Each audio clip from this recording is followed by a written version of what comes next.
All right, we're back again. Oh, wow, what a start. Kind of like Georgia. We're back again with another edition, this time Georgia losing to Ole Miss. Was it 39-34? That I think sounds that's right. right. 39-34. Not good.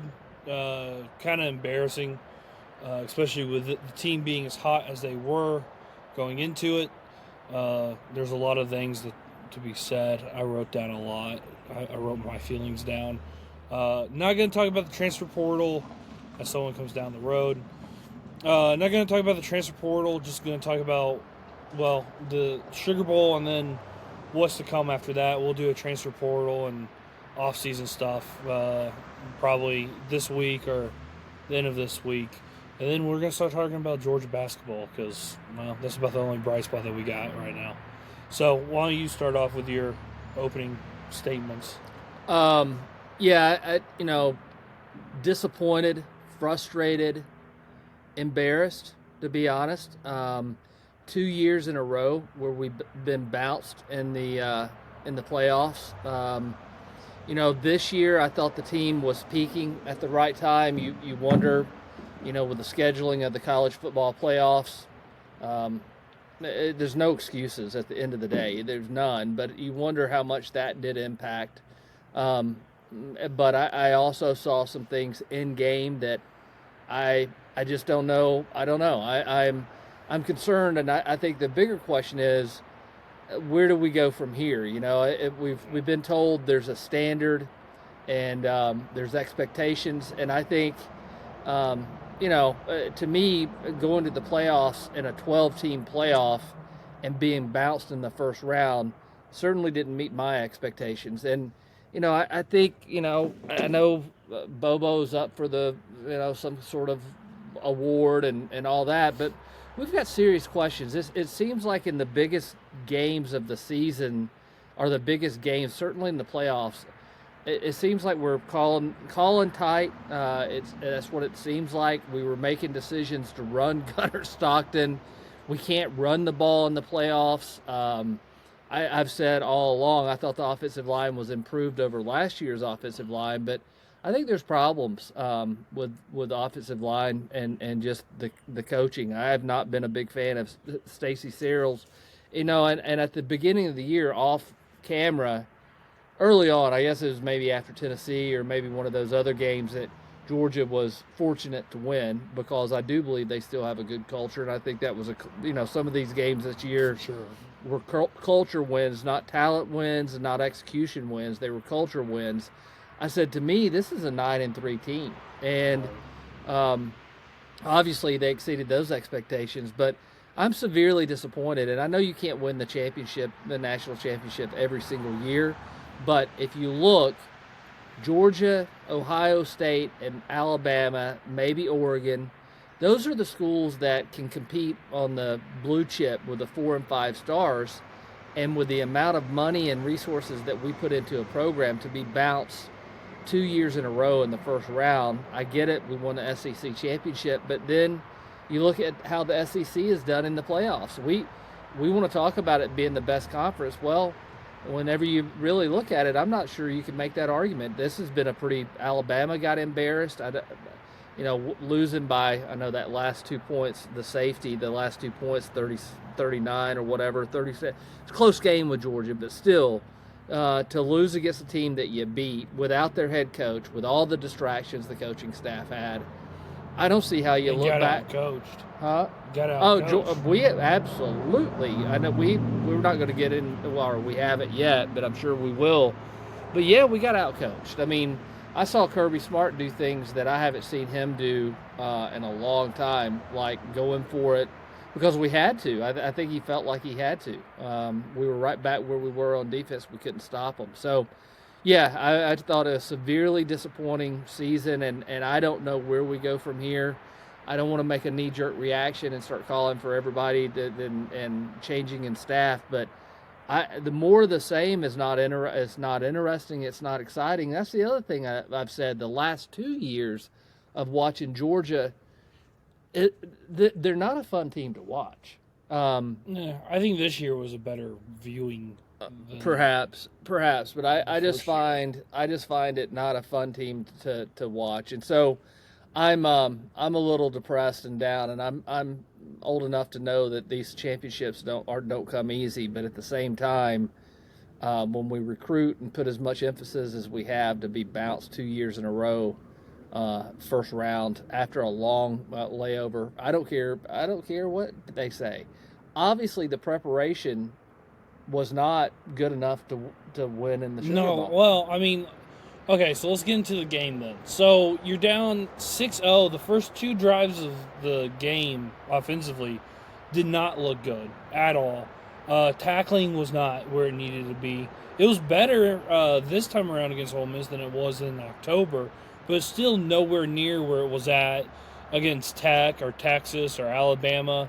That just wasn't going to cut it. Then we get up.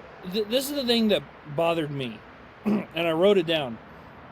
We had 2 possessions where we come up empty-handed whenever it's 21-12. And okay, wait, I'm jumping ahead. So you didn't score to go into half, and then you didn't score again. You could have been up by 24 points without them ever touching the ball. The game would be over. Shout out Dan Quinn. It's hard to blow those. So that bothered me the most, and I think I said it to you during the game. I couldn't believe how not aggressive and conservative they were, especially in those first 2 drives, or not the first, but the drives there in the middle 8. Ole Miss certainly didn't win the middle 8, but Georgia gave them every opportunity to win it, and they sat on the ball and were conservative and could have had that game in control and then win. And that's what ended up costing them, because I knew it when I saw it. That was going to cost them the game. It was only 9 points. They treated 21-12 like we were up by 70 points. Well, I would make one more comment. Where you're starting to see where we took our foot off the gas or got conservative, whatever you want to call it, was right before half, and then that I don't know what it is, if it's a mindset, that led into the third quarter where they started kicking our ass. We couldn't run the ball in the second half at all. No. And I don't know if that was execution. I know Glover and Tolliver got their asses split by number 51 on double teams all night long. Right. They got handled. So I don't know what it was, but I think taking our foot, to your point, and going into shell mode right before half, it has a mindset that bled over into the second half that ended up they were more physical than us. And I really don't understand either why you'd go into shell mode whenever that kicker was stroking it from 55, 56 yards. So as long as they get to the 50, they're in scoring range.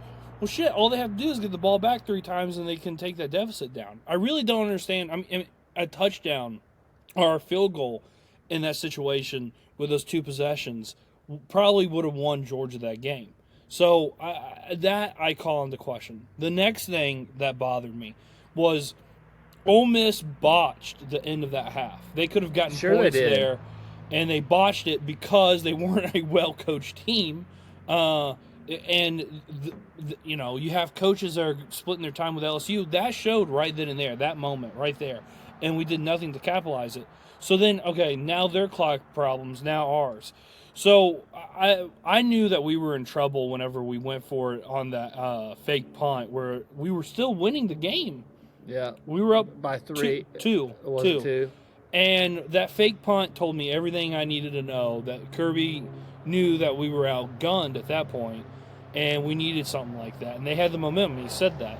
But last possession for Georgia that they had, it was 3rd and goal on the 3-yard line. Now, Kirby's going to say, and what he said was, you go for the touchdown to win. But I'd be damned if I would do that in that situation. Or I would have gone for it on 4th down if that was the case, and had 2 plays to figure out what the hell I'm doing. I would have rather lost that way than the way we lost. You should have ran the clock out and kicked the field goal and played your chances in overtime. It's just, whenever they were getting into a box, whenever the field started to shorten on them, Ole Miss wasn't doing so great. I know a couple times they scored, but they were still kicking field goals. They're trading touchdowns for field goals. So I don't understand why, especially whenever we have the better athletes on the field, why you wouldn't just say, hey, Gunner, take off, run, get in the middle of the hashes, and let's run this clock down and call a timeout where Ole Miss has no time left and we go to OT. Why that was not the thought process, I don't understand. Also, by the way, if you haven't seen it, don't go back and look. That 3rd and 5, Colby Young is wide-ass open slanting into the end zone. Wide open. Gunner never looked at him. So that's the other thing too. I don't, we talked about it, and I, by the way, let me just say this: Gunner Stockton is a warrior. Anything to say negative? Yeah, I don't have anything to say. As a matter of fact, to me in the second half of that game, maybe because we couldn't run it, but if it hadn't been for him, we would have been beaten worse. Yeah. But there's oftentimes that there's receivers that are open that he's not seeing for whatever reason. The other thing, too, that I said to you, it seems to me, and again, I don't know, these guys know much more about football than I do, but we call it tight end U. We have and by the way, Oscar Delp and Lucky and those tight ends block their ass off. We don't seem to have an offensive philosophy that says, hey, we're going to use the middle of the field and every part of the field, both vertically and horizontally, except whenever we're running those little bubble screens. If you remember with Monken, we would slant your ass off, right? Yeah. And we just don't believe in using the middle of the field. And if we can't run the ball, which we couldn't do in the second half, this offense grinds to a screeching halt. Yeah, bogs down terribly. Here, and that's the type of quarterback Gunner is, which I have no problem with, but you better be effective whenever you do it. Here's my next problem, and people, I don't understand why this has to be a contentious relationship between Georgia fans and then the Georgia media who think they know so much more football than everyone else. I'm not saying Mike Bobo's a bad offensive coordinator. No, he's retarded. No. Though sometimes he is. But every coordinator is retarded. We can, everyone talks about how Monken had moments. Monken was. Yeah. He did some stupid stuff too. So I'm not going to complain about that. But this is the problem with Bobo, and this is why fans are pissed off about it. To me, this illustrates it. Todd Monken with Stetson, he always talked about, and if you want to go back, go to Stetson with Brooks Austin, who's a Bobo defender. Go watch that interview. Every time a 2-minute drill would start, they would look for an easy, quick throw for Stetson to get into rhythm. Either a slip pass or screen pass to a wide receiver, a tight end over the middle of the defense running a curl route, a running back running like a Texas or a duo route, whatever you want to call it, just to get the quarterback in rhythm. And they would do that on first down, and then if it was, gain 10, they would do it again. But they did it 2 or 3 times in a 2-minute drill. Bobo hasn't done that with Carson Beck. He hasn't done that with Gunner. That has never happened in the 2-minute drill ever. I would love to go back, especially going into halftime, how many times Georgia under Mike Bobo has done that. I would put money on it. It's not more than 3 times. It's terrible. And that's the problem with the offense. And you don't utilize your tight ends. There was nobody in that second half. None of the wide receivers, there weren't easy throws. Now, there were some guys that Gunner missed, but Gunner can't be perfect every play. And most of the time, it was very obvious whenever we were passing, so none of the wide receivers were open. So, and there was no apparent, it didn't seem like there was any game plan at all, even to start the game. Nate Frazier wasn't the running or getting carries at all. It was Gunner. I think 6 times he ran the ball before Frazier even touched it, or 7 times. Something ridiculous. I get running Gunner just to get him settled because that's what we do every game. But we overused him as a runner in this game. Why? Dude, you could have used the same game plan as he did in October against Ole Miss, where we killed him with our tight ends, Delp and Lucky. Lucky had an amazing day that day. use your tight ends. Why are we trying to reinvent the wheel? Football's really not that complicated of a sport. That is what I have a problem with Bobo. Well, I agree with everything you just said. I'm extremely frustrated. It seems like I said, in big games it gets tighter. A lot of the stuff. I mean, I appreciate that we were stubborn and tried to run the ball. And I also would like to understand, were they just physically? I know they were more physical than us. I think up front. Yeah, sure. And so, was it just that, or was it lack of execution? Were they doing things that we didn't anticipate? Was it the fact that Tolliver was down, there and Bobo wasn't? I don't know, but that our offense. I said this too. The last 3 or 4 games, I don't know if it was the defenses we were playing or what it was, but do you agree that, against Tech, our offense didn't look that great? Not good. Mississippi State, we did enough. Mississippi State, I thought it played really well. I'd have to go back and we ran for like 400 yards or 300. But we just didn't. I don't know. The last 3 or 4 games, we didn't look like the Tech wasn't good at all. Honestly, if you want to be Texas, that second quarter and third quarter, I think we talked about it here. It was not good. We sat on the ball like we did against Ole Miss, and then. So that wasn't really all that great. And then Alabama, it was okay. It's efficient. Defense is what beat. Yeah, that's what won us the game because we had, every time we scored, we were on the 40. So, no, the offense didn't look that good down the stretch. And that could have been not having Colby Young, not having Drew Bobo. Those things hurt. Sure. For sure. But I don't know. And then Chauncey, what are we doing with the Matthew Stafford 2008 with Thomas Brown and No Shot Marino? We ran that a lot. With the fake counter handoff with Josh McCray, the slowest running back we have. Why isn't Chauncey in? What are we doing? Or Dwight Phillips. What are we doing? Yeah. If you're going to run that, because that's delay. We ran that same play. If I went back and watched 10 it, times at least.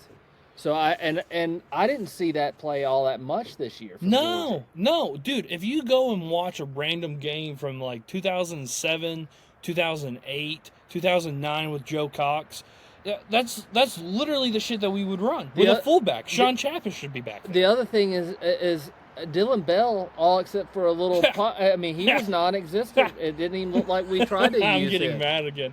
Yeah, you have Dylan Bell, and the one play that you do the fucking Bobo special there with the runaround is a pass, and Ole Miss snuffed it out within 2 seconds because we run it every playoff. Never fails.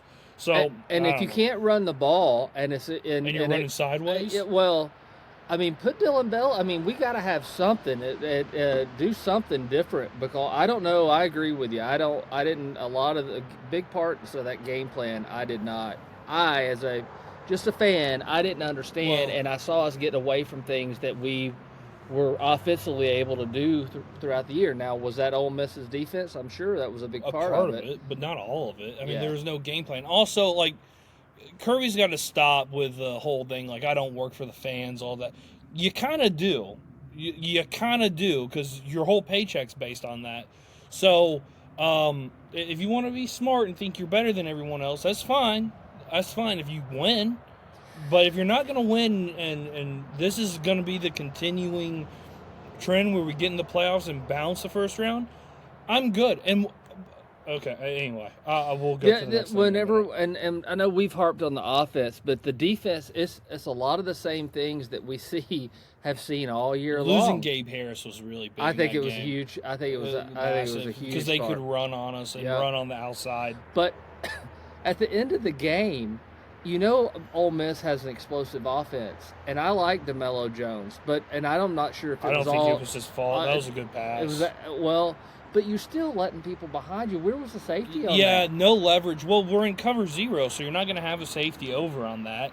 Fine, whatever. I totally get, actually, I know this sounds really dumb, but I totally get what Kirby was doing there and Schumann, what they were doing, because they have to. It's third and manageable. It's 3rd and 5. You don't know if they're going to run, because it's third down. So you don't know if they're going to run the clock out and play for OT. and then you don't know if they're going to pass it or not because they're in between there. If you go cover 0, you either stop the run or you stop a quick pass. You're not going to look for that type of pass. If DeMello should, I know, but DeMello should have better leverage. But Trinidad Chambliss made a hell of a throw. That was in the bucket. So that, there's not a whole lot you can do. He could have very easily thrown that ball over his head, and then Georgia would have had time and kicked the field goal to win. So, I don't know. I don't have a problem with that play call at the end of the game there on that 3rd and 5. I do have a problem with not running out the clock and giving them less time. I would have rather gone forward on 4th and 5 or 4th and 3, whatever, than what the fuck we did there. That was embarrassing. I really thought, surely to God, with 56 seconds left, and we had all 3 timeouts and they didn't. Yeah. I really thought we were in a position. 2 timeouts. Okay, all right. Well, yeah, we burned one to going on that 3rd down. Regardless, I really, up until that point, I thought we were going to escape once again, but I didn't feel as bad about it. I didn't like the way we came out after halftime. I thought we were, to your point, I thought we were way too lackadaisical, happy to play keep away and shorten the game, or maybe that's what we were trying to do before halftime, and I think that was the wrong mentality.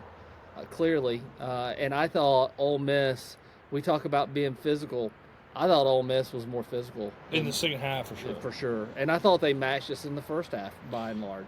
I think, but to me, and everyone, we'll talk about going forward, but let's put a bow on the game. Everything that we pointed out throughout the season where we didn't like it, where we were saying, hey, these are going to be issues sometime down the road, it came to happen. Playing with your food, not putting your foot on their neck at all, not having any explosive on offense, not being able to tackle well on defense, getting into a late game situation where you have to come from behind to win. That's all a recipe to lose, especially when the quarterback is super hot, their kicker's playing lights out. That's just a recipe to lose. Well, the other thing too that you didn't mention, I started hoping that Georgia had found a little bit of I don't think Georgia's ever going to be a defense that can be sack monsters, right? Mm-mm. But we started to be able to impact quarterbacks, and against Bama and against Tech, I thought we did a really good job, and so I think Gabe Harris being out. But by and large, we didn't put a ton of pressure on that guy. But that's credit to him though, dude.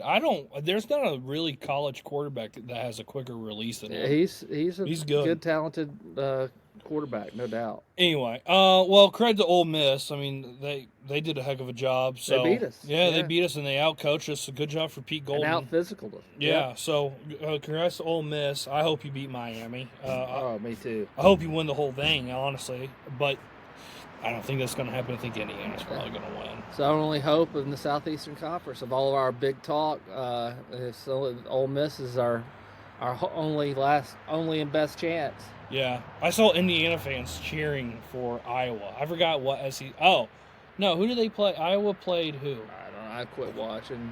It was Illinois against Tennessee, and they were cheering for Illinois. Well, we would never do that in the SEC. That's crazy. I was pulling for Illinois in that game. Dean, I know you haven't watched Dean. I know this is like the 3rd straight video I've mentioned it. He had a really good comparison, I think, comparing it to Duke basketball, Georgia, right now, with under Coach K. It's good enough to get there, have really good players, consistently good every year, but, Coach K, I think, after the back-to-back with Leitner and all of them, it was another 10 years before he won another title. I think that's a pretty good, Well, I hope it's not 10 years. There's no reason it should be 10 years at the University of Georgia. No, but dude, I know college landscape's changing and all that kind of stuff, but there's no excuse for that. The thing, this is what I was thinking about though, because we want to anoint Kirby and Georgia as the next Alabama and the next Nick Saban. Alabama would have never done this during their run. So I think that's kind of out of the window. I mean, he's in the class of like a Spurrier, and that's not a put down. That's still great. I think he's a good coach. I think we need to stop smelling ourselves a little bit. Yeah, well, we were smelling ourselves after the SEC championship. Yeah, and clearly, and get a little bit more of an objective view of where the program is and where our staff is and what needs to be done for the next 3 to 5 years to win this fucking thing again. Well, it's going to be a lot harder, and I started thinking about it. You're going to a 9-game conference in the SEC. That's going to be brutal. And then the playoff field's only going to expand. It's probably going to be 16. They're probably going to announce that within the next month or so. So this isn't going to get any easier, and the calendar's all out of whack. I mean, that's why we lost. I think if Georgia played the week after, we probably would have won. That's the other thing about Georgia fans. We're all one big family here, and families can have disagreements. But, the year that we had one loss and we lost in the SEC championship and lost to Alabama and then didn't get in the playoffs. Bad year. Boo-hoo. We blah, blah. Hey, we had our fucking chance. I agree with everything that everybody's saying, but it was also directly in our hands, and we dropped our candy. This year, we were all talking about being banged up and how the extra time is going to be good for Georgia, and we got a really good draw. Now, after the fact, we all want to blame it on the fucking calendar. I think the calendar's a fucking disaster, but I'm not really interested in blaming that shit. I'm not blaming it either. They need to fix that, having a layoff. If you're really even going to maintain a modicum of student athlete my ass, you're not playing a national championship to January the 20th. So, right, or the 19th. Yeah. This has gotten way out of whack. I understand a week off, maybe 2 weeks off if you're going to give some teams a bye, but a month is ridiculous. But none of that really matters. Other teams, Indiana did it, and you don't hear him pissing and moaning up there. No, I don't. With Indiana doing it, kind of blew that out of the window. Ohio State and Georgia, they should have handled, and Texas Tech. Texas Tech didn't belong, but they should have handled their business, and we wouldn't be where we're at right now. But such is life. So I don't know. But anyway, the window's going to close sooner rather than later. Absolutely. And Kirby's not going to coach for, I would say, I don't think 10. I have no idea, and I care. I'm not saying that we don't control that. What we control is how we play when we get into the fucking playoffs, and this is, and Kirby's won big games, and I think he's a good coach and very appreciative. He's won huge games. But we've also lost some big games. You know what I mean? Well, whenever you're in this situation. I guess. But you said Alabama wouldn't have, I agree with you. I don't think Alabama under Saban would have ever. In the prime? Yeah, gotten bounced in the first round of the playoffs. No. I just don't think that would have happened. No, they're killers. And for whatever reason, that DNA trait is not there. I don't know what it is. So, and here's the other thing, too. This is what I was going to talk about, and then we'll end it here. Georgia fans are taking a great deal of copium to process this. To me, this season isn't a failure, but it is no means a success. It is not even close to a success. And what does the SEC title really mean now? Because the team that wasn't even playing in it is in the semifinals, and we're sitting here with our dicks in our hand. So happened that way last year too, if I'm not mistaken, right? Yes. So what does that mean? And then also, great, we're 12-1. We had one of the youngest teams in the SEC. Wonderful. But you don't know how many at bats you're given, and you got to swing at every single one. In the past 2 years, like you said, we have looked lost, physically beaten, outcoached, back-to-back years in New Orleans in the Sugar Bowl to teams that you can make an argument to me that 24 team, last year's team, wasn't that good of a team and shouldn't have played for a national championship. I probably would agree with you. We hated that team. I think too relying on the quarterback. Yeah, yes. I think a lot of Georgia fans didn't like that team, and I don't think Kirby liked that team. So, but still, This year, there was, and maybe they don't win the national championship. Maybe they lost. Maybe in an alternate reality, Georgia loses to Miami in the semifinals. Whatever it may be, it's embarrassing to get bounced in the first round with the amount of talent that Georgia has, and more so talent than Ole Miss. No offense to Ole Miss, they have more talent. So something has to be done. Something needs to be done, and I will end it like this. I think with Mike Bobo as your offensive coordinator, Georgia's never going to win a national championship. It's been 16 years. Maybe it'll be 41 before we win another one with Mike Bobo as the OC. But he's been a head coach. He's been an offensive coordinator. And in 16 years, he's never won a national championship. And as long as he's there with Kirby and the OC of Georgia, Georgia will not win a national championship. That's my fear. Well, maybe I should say that because I said whenever Stetson came in against Arkansas and we were wearing the red breeches that we'll never win anything of significance with Stetson. So maybe I should say that about Bobo. I'm not going to say that. I think Bobo is a damn good dog, and I appreciate the hell out of him. With that said, I think there's going to have to be a change in offensive philosophy at Georgia, and I think offensive coordinators, and this is the thing that I think is true. Kirby's going to put offensive coordinators in a box. Yeah. But you can be creative within that box and still be explosive and be dynamic and all those sorts of things. And we're just not. And so that's, I mean, look at the receivers that Ole Miss had. You know what I mean? So much better. So to me, we've got to become a much more dynamic offense, and I think Kirby, looking at it objectively, in today's college football, to get the big-time recruits and all that kind of stuff, you're going to have to open up the playbook, man, and have an offense that's fun and dynamic. And right now, would you use those words as describing the Georgia's offense the last 2 years, even with a quarterback now that's playing for Miami and not bouncing the fucking first round of the playoffs? We weren't fun and dynamic.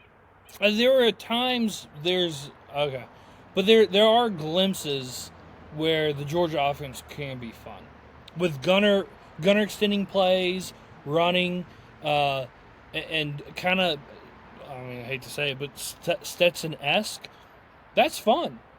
That's the other thing. I know we're going long here, but you remember, I don't know, whenever you watch Monken's offense with Stetson, and it was the threat of run and him being a nimble quarterback and all those sorts of things, Monken would have the defense slanting a total one way, and he would boot out and reverse. Did it last night against the Steelers, and they would have receivers on that side of the field wide ass open. Yeah. You don't see hardly any of that under Bobo. So I know this has been a piling on Bobo, but I've seen enough of and 2 years of an example of, I think we've got to take a step back objectively and look at this, and Kirby needs to, far be it from me to tell Kirby what to do, but I think you're going to have to think about your offensive philosophy, because sitting on the ball and playing Kirby ball and small ball, it changed the momentum of that game at the end of the second quarter. All right, 2 things before we go. Wish list for the transfer portal. I don't know. I haven't even looked at it. I've been so disgusted with everything. I don't give a fuck right now. Well, okay, I'll do my own thing then. Wide receiver, for sure. We need it. I don't know if Zachariah Branch is going to come back or not. I would hope. Maybe it's a good NIL deal. But we still need help at wide receiver because you're going to lose Dylan Bell and Colby Young and Noah Thomas. Also, side note, we'll talk about this later in another video, but it does need to be talked about. Outside of Zach Branch, transfer portal this year, right? Oh, yeah. Noah Thomas was a big... Well, he didn't even get did he get one pass? Well, he was out because of spasms. Oh, well... No, yeah, I mean, we haven't done a great job on transfer portal the past 2 seasons, because we're really not going to. Kirby's philosophy there is we're not. But but there should be proof in. Okay, well now we're getting really sideways, but there should be proof in the pudding. You spent all that money on Zach Branch, And look what he broke records that haven't been broken since Terrence Edwards. I now that you've given me time to think with your diatribe, I would tell you that transfer portal, I would transfer Stacy Searles and get Sam Pittman. I don't know if that's going to happen, but hey, we can all wish. But and then obviously we need defensive linemen, and we need an edge rusher. Bad. If you could get Gabe Harris with another dude, I know the guy from Penn State is there. That'd be pretty nice. Okay, there's that. Then whenever you look back, this is a two-parter. When you look back at 2025, how are you going to remember it? Anticlimactic. Big build up over a fizzle out, sort of like I'm fucking going to buy fireworks on the side of the highway. It's never, we should, honestly, looking back on it, I'll be honest, I think it would have been a bigger wake-up call if we would have lost to Tennessee if we didn't get bailed out with that throw from Gunner to Humphreys. I mean, to me, this team, so it was just anticlimactic. We all sold ourselves. This is the problem with groupthink with the University of Georgia, and I'm sure with all fan bases. We were all wanting to jack off and saying how great, and this team could win it. Okay, they can get in the play. They can get in the playoffs, but I saw a lot of things, and I was really reticent when pushed, and I guess I believed what everybody. But I saw problems with this team, and I think that's the other thing. Is this a foreshadowing of things that we are going to be seeing as Georgia fans in the next 3 to 5 years? I mean, okay, the Duke analogy, is that where we're at now? That's what I'm concerned about. So this is a pivotal point to me. Yeah, we're at Georgia. a fork in the road.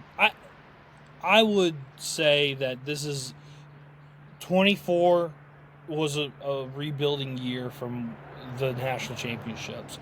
Same with this one, and then with how young we are, I think 26 should be the mark. I don't know. They better get. They should be really motivated because the fan base is getting. It's not, and I don't work for the fans, but the fan base is getting antsy. It's not just because of the winning and the losing. It is the way it's done.